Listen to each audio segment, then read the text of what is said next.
Eldoria के मध्य में प्राचीन जादू से घिरा एक रहस्यमय जंगल, परसिवल नाम का एक भव्य मोर और रेमी नाम का एक तेजतर्रार खरगोश एक असाधारण दोस्ती साझा करते थे। परसिवल के पंखों की जीवंत छटा और रेमी की चतुर अंतर्ज्ञान ने उन्हें एक अविभाज्य जोड़ी बना दिया, जिसे एल्डोरिया का हर प्राणी जानता और सम्मान करता है। एक दिन जंगल पर एक अशुभ छाया पड़ी, जिसने जीवंत रंगों को फीके रंगों में बदल दिया। पेड़ों की जीवंत फुसफुसाहटें मदद के लिए बेचैन कर देने वाली पुकार में बदल गई। परसिवल और रेमी ने असंतुलन को महसूस किया, और एक साझा नजर से वे जानते थे कि एल्डोरिया की पीड़ा के पीछे के रहस्य का पता लगाने के लिए उन्हें एक खतरनाक यात्रा शुरू करनी होगी। उनका साहसिक कार्य उन्हें टेढ़े-मेढ़े रास्तों और रहस्यमय घाटियों से होकर ले गया, जहां जंगल का सार ही सूखता हुआ प्रतीत होता था। उन्हें निराशा की स्थिति में फंसे प्राणियों की भयानक छाया का सामना करना पड़ा, जो एक अदृश्य शक्ति से मुक्त होने में असमर्थ थे। उपवन की आभा में एक प्राचीन जादूगरनी की कहानियां फुसफुसाती थी, जिसकी एल्डोरिया की सुंदरता से ईर्ष्या ने एक दुष्ट जादू कर दिया था, जिससे जादुई प्राणियों की जीवन शक्ति समाप्त हो गई थी। परसिवल के पंख, जो कभी भव्यता का प्रदर्शन करते थे, अपनी चमक खो बैठे और रेमी के कान, जो कभी खुशी से कांपते थे, दुआख में झुक गए। एल्डोरिया को पुनर्स्थापित करने के लिए दृढ़ संकल्पित दोनों को उन चुनौतियों का सामना करना पड़ा जिन्होंने उनकी ताकत और दोस्ती का परीक्षण किया। उन्होंने प्राचीन पहेलियों को सुलझाया जो गुप्त मार्गों की रक्षा करती थी, उन भ्रमों पर नृत्य करते थे जो उनके संकल्प की परीक्षा लेते थे, और उन पौराणिक अभिभावकों को परास्त कर देते थे जो जंगल के बीचों बीच जाने वाले रास्ते की रक्षा करते थे। जैसे जैसे वे आगे बढ़ते गए, परसिवल और रेमी के बीच का बंधन गहरा होता गया।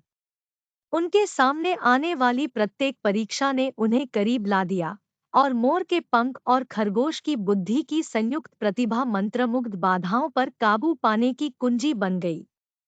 उन्होंने पाया कि श्राप को तोड़ने और एल्डोरिया को बचाने का एकमात्र तरीका रहस्यमय उपवन के भीतर छिपे पौराणिक क्रिस्टल फेदर को ढूंढना था।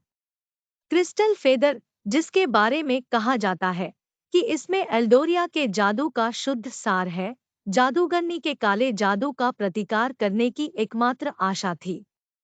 जैसे जैसे जंगल और अधिक सूखते गए, उनकी यात्रा समय के विरुद्ध दौड़ बन गई। रास्ते में उन्होंने एल्डोरिया के रहस्यमय प्राणियों के बीच सहयोगियों को इकट्ठा किया, एक बुद्धिमान बूढ़ा उल्लू, शरारती प्रेत और एक सौम्य हिरण, प्रत्येक ने उनकी खोज में दोनों की सहायता करने के लिए अपनी अनूठी ताकत की पेशकश की। अंत में सबसे विश्वासघाती चुनौतियों पर काबू पाने के बाद परसिवल और रेमी क्रिस्टल फेदर वाले पवित्र कक्ष के सामने खड़े हुए। कक्ष की रक्षा एक अलौकिक प्राणी द्वारा की जाती थी, जो एल्डोरिया के लुप्त होते जादू की अभिव्यक्ति थी।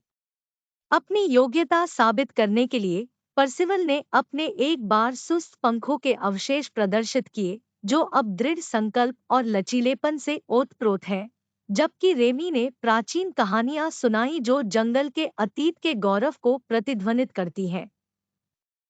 अभिभावक ने उनकी ईमानदारी और साहस से प्रभावित होकर उन्हें क्रिस्टल फेदर के पास जाने की अनुमति दी। जैसे ही उन्होंने दीप्तिमान क्रिस्टल को छुआ, ऊर्जा की एक लहर ने उन्हें घेर लिया। एल्डोरिया के एक समय के फीके रंग जीवंतता के चकाचौंध प्रदर्शन में बदल गए, जो पुनर्जीवित जंगल के विजयी गीत को प्रतिध्वनित कर रहा था। क्रिस्टल पंख, परसिवल और रेमी के शुद्ध दिलों से गूंजते हुए, जादूगरनी के अभिशाप को तोड़ दिया। एल्डोरिया, जो एक समय मृत्यु के कगार पर था, नए जीवन और जादू के साथ खिल उठा। मोर के पंखों ने अपना वैभव पुनः प्राप्त कर लिया, और रेमी के कान एक बार फिर खुशी से झूम उठे। जादूगरनी की द्वेषपूर्ण उपस्थिति नष्ट हो गई, और पुनर्जीवित जंगल से केवल कृतज्ञता की फुसफुसाहट रह गई। परसिवल और रेमी, नायकों के रूप में प्रतिष्ठित, मंत्रमुग्ध उपवन के बीच खड़े थे, उनकी दोस्ती एकता, साहस और प्रकृति की अदम्य भावना के प्रतीक के रूप में एल्डोरिया के इतिहास में हमेशा के लिए अंकित हो गई। मोर और खरगोश की कहानी, जो कभी निराशा की कहानी थी, विजय और मुक्ति की एक पौराणिक गाथा बन गई, जो एल्डोरिया के प्राचीन पेड़ों द्वारा पीढ़ियों से चली आ रही है, जो दोस्ती के बंधन के भीतर मौजूद स्थायी जादू का एक प्रमाण है। जादू से भरी दुनिया का लचीलापन।